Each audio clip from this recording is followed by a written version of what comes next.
self-driving cars on the streets, artificial intelligence in your pocket, humanoid robots in our homes, astronauts returning to the moon. 2026 feels overwhelming, like the future is arriving early. But what if it's not? What if the technology explosion we're experiencing is part of a larger, cosmic cycle that's showing up precisely on time? This is the dawning of the age of Aquarius, age of Aquarius. In August of 1969, 500,000 hippies gathered on a dairy farm in New York for the Woodstock Music Festival. What most don't know is the festival's official name, an Aquarian exposition, 3 days of peace and music. It was a celebration of the coming new age. The 18 months following Woodstock saw the birth of the internet, the first AI robot, the technology behind digital cameras, the operating systems that power nearly every app you open, the foundations of genetic engineering, and 2 successful Apollo moon missions. Those hippies had no idea, but their festival was happening right on the cusp of a significant astrological transit, Rahu entering Aquarius. It's the same transit that's happening now. I analyzed this cycle historically over the past 200 years. It comes approximately every 18 years and lasts for about 18 months. Each instance reveals a shockingly consistent pattern of concentrated innovation. Rahu is the planet of the future, novelty, and innovation, and it rules Aquarius, the sign of society and the collective. Within the heart of Aquarius lies the nakshatra Shatabisha, which Rahu also rules. Due to this dual rulership, Rahu is incredibly powerful in Aquarius. Its placement here supercharges its futuristic energy to push society forward. But of course, Rahu is a shadow planet, and its progress isn't always positive, because the forces that connect us can also monitor us, and the intelligence that serves us can also control us. We'll investigate this darker side later, but first, we'll explore the innovation that Rahu in Aquarius brings. As Rahu transited Aquarius in 1839, the world's first commercial electric telegraph went live outside of London. For the first time, a message could outrun the fastest horse, train, or ship. The next transit in 1858 saw the completion of the first transatlantic telegraph. At the time, the cable was heralded as one of the greatest achievements in human history. The event is even more stunning when we consider that the deity of Shatabisha is Varuna, the god of the ocean. When Rahu returned to Aquarius in 1878, Alexander Graham Bell installed the world's first commercial telephone service. One cycle later, the wires disappeared as 2 men, one in Italy and one in Russia, independently invented radio at the same time. A crude-looking instrument, but one that was destined to develop the modern miracles of radio. Mankind can never forget its debt to Guglielmo Marconi. Continuing the pattern, 1914's transit gave rise to the first transcontinental telephone line. Speak, and your voice spans oceans and continents with the speed of light. And in the next cycle in 1933, Edwin Armstrong patented FM radio, giving way to static-free, high-fidelity sound that became the backbone of broadcast for the rest of the century. Rahu's 1969 transit went even further. On October 29th of that year, researchers at UCLA sent the first message across ARPANET, the network that would eventually become the internet. Exactly 1 cycle later, the World Wide Web was proposed at CERN, and profoundly mirroring Varuna's influence with the first transatlantic telegraph cable in 1858, that same transit saw the first transatlantic fiber optic cable, the infrastructure that truly made the web worldwide. That window also saw the launch of the first full-scale GPS satellites, the first pocket-sized flip phone, and the birth of instant messaging. With Rahu's next Aquarius cycle in 2007 came the invention of the iPhone and Android, the release of Facebook, and the mass adoption of Twitter and YouTube. Under the current transit, Anthropic is rolling out a tool that may reshape the future of how we use computers, the Model Context Protocol, or MCP. The MCP is a system that lets AI agents communicate on your behalf with other agents, datasets, websites, or software, opening a future where your custom AI assistant will manage everything in your life. At the same time, Varuna's influence is coming into play once again as a new network of subsea cables is being laid to connect data centers worldwide, carrying the thoughts of those AI agents internationally. But in these very transit windows, from the telegraph to the iPhone, machines weren't only strengthening our communication abilities, they were also gaining senses of their own. The stars forming Shadabisha are often seen as 100 eyes, and Varuna himself is an all-pervasive, all-seeing god. Fittingly, just after Rahu entered Aquarius in 1839, the first commercial camera hit the market and quickly exploded worldwide. 2 cycles later, machines moved beyond preserving light to preserving sound. In 1877, Thomas Edison invented the phonograph, the first device that could record and play back audio. Mary had a man extreme wedded soul, and everywhere that Mary went, the lamb was shoot soul. Scientific American published an article declaring, "Speech has become, as if it were, immortal." That next year, Edward Muybridge used cameras to create the world's first moving picture. During the next cycle, 1895, the Lumiere brothers held the first commercial public film screening, ushering in the birth of cinema. 1933 saw several advancements in machines facilitating our sight. RCA unveiled the iconoscope, the first practical electric TV camera allowing for live broadcast. A New York Times headline read, "Human-like eye made by engineers to televise images." The lens focuses the image of the experimental chart upon a metal plate in the tube, and the iconoscope turns the image into electricity. At the same time, Edward Land found the company that would later become Polaroid, making cameras a far more accessible consumer product. With Rahu's 1969 Aquarius transit, Bell Labs invented the CCD, the sensor that took cameras digital. The image that you see on the TV screen of both of us is being produced by this small CCD camera, which is directly in front of us here. A giant leap forward happened in 1989 when Jan LeCun trained the first convolutional neural network with the ability to read and understand human handwriting. For the first time, machines weren't just recording images, but seeing for themselves. In 2007, Assistant Professor Fei Li at Princeton started building ImageNet, a labeled library of millions of images meant to teach machines what things are. So I'm here today to give you a progress report on the latest advances in our research in computer vision. Because of her work, today you can point a camera or a pair of smart glasses at anything, and AI can tell you what you're looking at. But even stranger, today machines can't only see, but create imagery of their own. Rahu's current transit has seen breakthroughs in generative AI, with OpenAI's Sora 2 and Google's Nana Banana 2 producing images nearly indistinguishable from reality. From the first commercial camera to machines learning to see, Rahu in Aquarius has taken us pretty far. But computers gaining their own senses was only the foundation. Under these exact same cycles, technology has slowly built a mind of its own.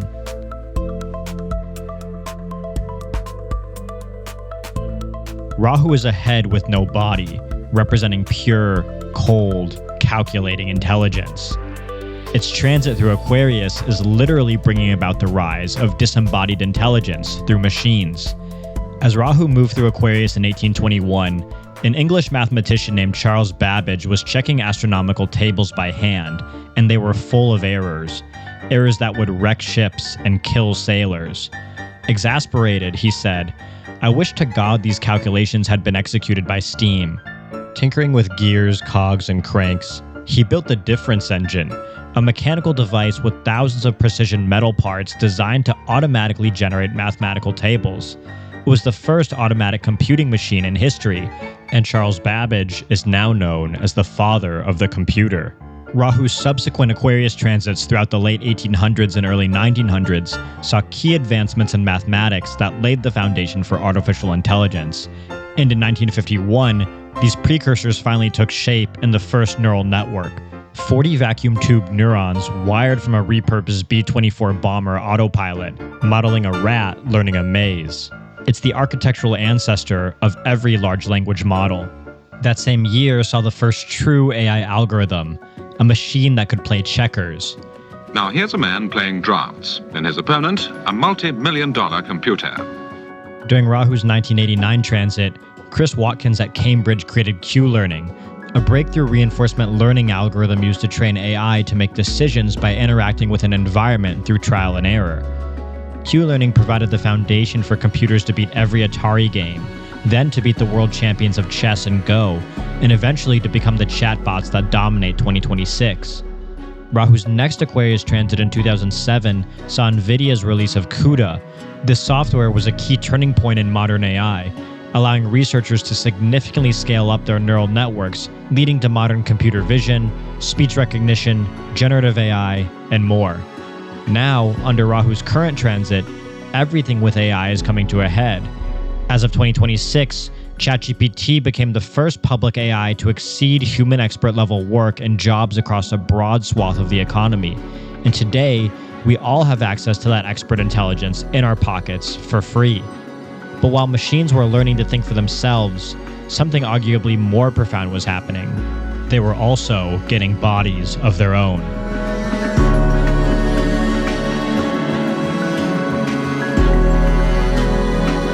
As Rahu moved through Aquarius in 1821, Michael Faraday hung a wire over a pool of mercury and ran a current through it, and the wire began to turn, all on its own. It was the first electric motor. During the next window in 1859, the first practical internal combustion engine was developed in Paris, and the following cycle dramatically increased its efficiency and power with the 4-stroke Otto engine. The Otto silent gas engine, as it was known, was the forerunner of all modern 4-stroke engines. Naturally, the next cycle from 1895 to 1896 gave rise to the first commercially produced American gas-powered cars. Taking movement to the skies, in June of 1914, Lawrence Sperry demonstrated the autopilot at a Paris safety convention as his mechanic stood on the wing of his plane. Putting Sperry's autopilot into practice, between the 15th and 22nd of July of 1933, Willie Post completed the first solo flight around the world. The New York Times wrote, "He will ride around the world on radio waves while the robot flies the plane." The next window from 1951 to 1952 saw the world's first autonomous robots on display at the Festival of Britain. It's Toby, a mechanical tortoise with an electronic brain which functions like the human mind. William Gray Walter's tortoises could roam their environment, detect and move towards light sources with a rotating photocell eye, correct course when hitting obstacles, and seek out charging stations when their batteries ran low. Exactly one Rahu and Aquarius cycle later, this technology elevated to the next level with the first true AI robot, Shaky. It could look at a room, build a plan, and decide how to move through it. Life magazine called it the first electronic person. During that same cycle, Rod Schmidt's 1971 PhD thesis gave birth to the academic field of self-driving cars. At Stanford, he equipped a motorized cart with a camera that taught itself to follow a white line down the road. The pattern deepened in 1988 with Alvin, an autonomous land vehicle in a neural network, the first neural net-controlled autonomous vehicle that learned to drive simply by observing humans. Rahu's 2007 Aquarius transit took it further with the DARPA Urban Challenge. The Urban Challenge features unmanned robotic ground vehicles equipped with the latest autonomous vehicle technologies, executing real-world driving maneuvers while obeying traffic laws and navigating around obstacles. Carnegie Mellon's Boss won, and the team behind it became the leaders of the modern self-driving car industry. Our current cycle sees Waymos and cybercabs autonomously roaming the streets alongside us, but autonomous movement has gone even beyond the automobile. In 2026, Figure 3 deployed 40 robots working at BMW's Spartanburg factory. Unitree released their G1 humanoid robot on Amazon for anyone to purchase, and Tesla plans to start producing their Optimus Gen 3 robots this summer. So, and what can it do? It can do anything you want. So it can be a teacher, babysit your kids, it can walk your dog, mow your lawn, get the groceries, just be your friend, serve drinks, whatever you can think of. If we step back and look at these 4 cycles of innovation, we've built a worldwide nervous system, mechanical senses, artificial minds, and now limbs that move through that world. Ironically, Rahu, the disembodied head, has built a body of its own. Not one that can feel, experience emotions, or truly be alive, but rather simply embody the cold, calculating power of raw intelligence. But a body is only an instrument. The real question is what those heightened senses are turned towards, and that leads us to another thread unraveling with this transit, understanding the foundations of reality itself. Shatabisha is known as the veiling star. Represented by an empty circle, it conceals hidden forces or energies. Rahu's transit here helps to reveal nature's secrets, pulling us further into the illusion of life. During its 1858 Aquarius transit, Julius Plucker discovered cathode rays, providing our first look into the subatomic world. His breakthrough laid the foundation for the discovery of the electron, which occurred shortly after Rahu's 1896 transit. In the next window, on October 1st, 1914, Ernst Rutherford proposed the existence of the proton. Rahu's 1933 transit saw the beginnings of concepts like antimatter, dark matter, and quantum mechanics. In October of 1969, scientists went even deeper into subatomic matter, obtaining experimental evidence of quarks.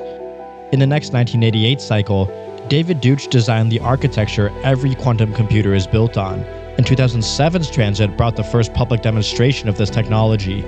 Now, quantum computing has advanced so far that it's estimated by the end of Rahu's current Aquarius transit will achieve quantum advantage, proving that quantum computers can solve real-world problems faster, cheaper, and more accurately than the world's best classical supercomputers. But while Rahu was uncovering the hidden nature of matter, its cycles also pushed us towards something arguably more profound: the mysteries of life. Shatabisha means the 100 healers, possessing the power to derive hidden remedies from nature. Through this lens, Rahu's transit here has brought major breakthroughs in decoding biology. In 1858, Charles Darwin stood before the Linnaean Society, giving the first public presentation on the theory of evolution by natural selection. Each Rahu and Aquarius cycle over the next century deepened our understanding of heredity, evolution, and genetics, until 1951 when Linus Pauling proposed the alpha helix as the primary structure of proteins. His work set the stage for Franklin and Gosling at King's College of London to capture Photo 51 in 1952, the X-ray image that allowed Watson and Crick to discover the double helix structure of DNA. In 1970 at Johns Hopkins University, Hamilton Smith and Kent Wilcox discovered the first type 2 restriction enzyme, the first molecular scissors used to cut DNA at specific sequences, a discovery that opened the door for genetic engineering. To set the stage for the next cycle, in 1988, the Human Genome Project launched, a 13-year endeavor aiming to read all 3.2 billion base pairs of DNA.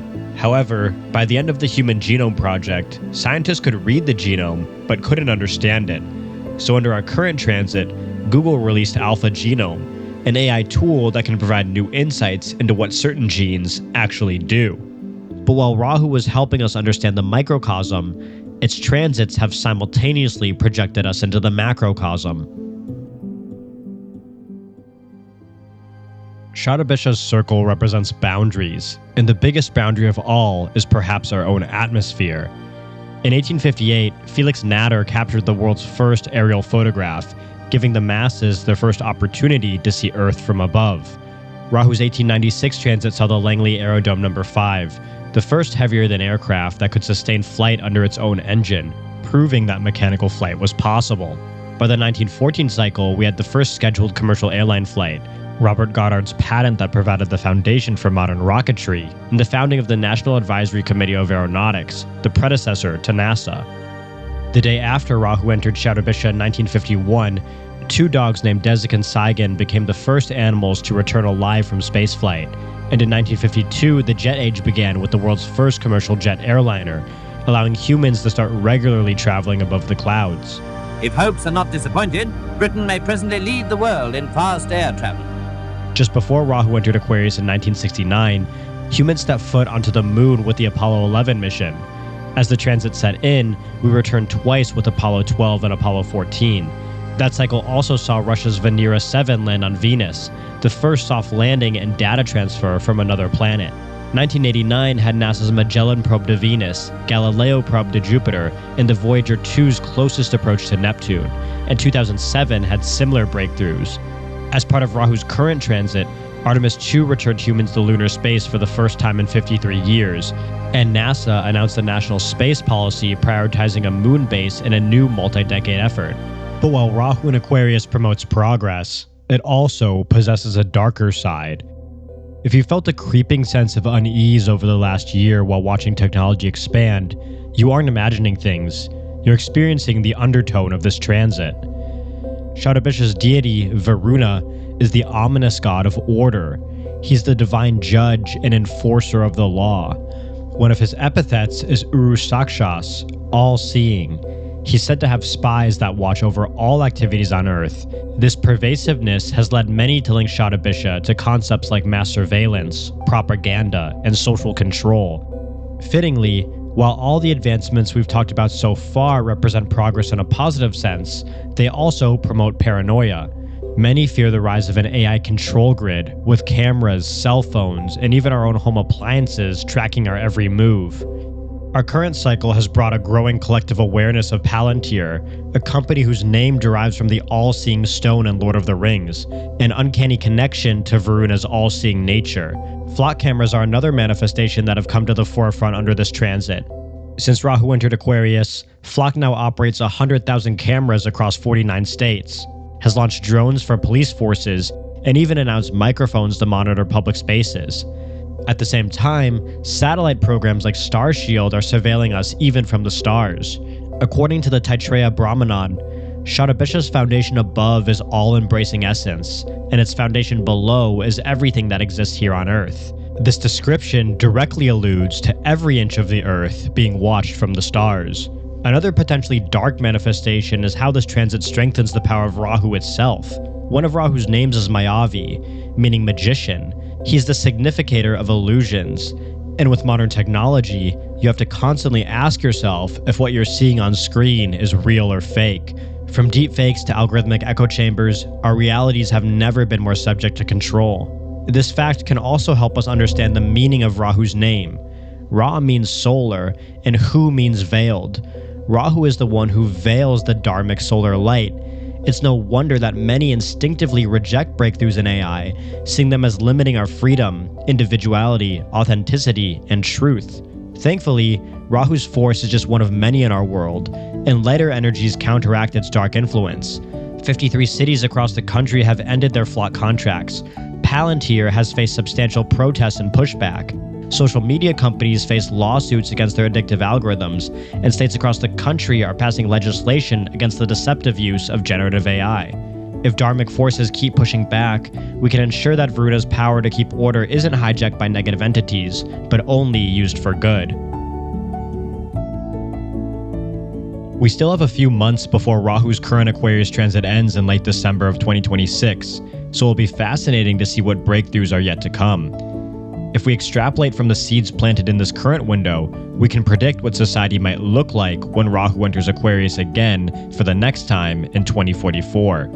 By then, it's likely that we'll see humanoid robots become common household appliances, self-driving cars dominating most of the roads, utility quantum computing finally becoming operational, genetic engineering starting to influence human reproduction, personalized AI agents running multiple facets of our daily lives, and potentially even the beginning of a moon base and missions to Mars. But there were so many fascinating historical details about Rahu's transits through Aquarius that I couldn't include in this video, from social movements to medical advancements to computing breakthroughs.